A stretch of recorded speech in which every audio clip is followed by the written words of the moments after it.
ఎవరిని నాయకుడిగా ఉంచుకోరు జనం. ఒక ఇందిరాగాంధీ కంటిన్యూ అవ్వగలిగిందా? ఒక రాజీవ్ గాంధీ ఉన్నాడా? ఓ మోడీ కానీ ఇప్పుడు తగ్గలేదా?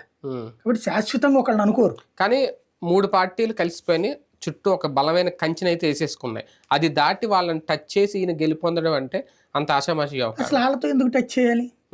ఇప్పుడు ముగ్గురు కలిసి ఒక ప్రభుత్వాన్ని నడుపుతున్నారు. ఆ నడిపే ప్రభుత్వపు పనితీరు అంతమంది ఉన్నప్పుడు ఇప్పుడు ఇతనికి సమస్య ఏమైంది? 151 వచ్చేటప్పటికి అందరినీ అకామిడేట్ చేయలేకపోయాడు.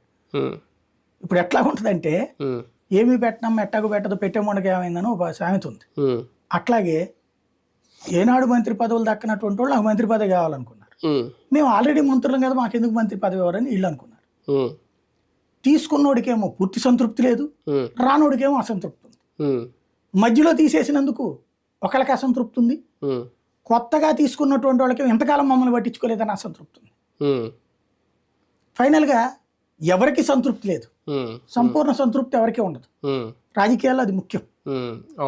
అప్పుడు వీళ్ళందరినీ రేపొద్దున ఇక్కడైనా అంతే ఉంటదిగా. ఇప్పుడు ఇక్కడ 161 వచ్చేసింది కదా, 167 దగ్గర 167 వచ్చినప్పుడు ఇక్కడ అదే ఉంటాయిగా.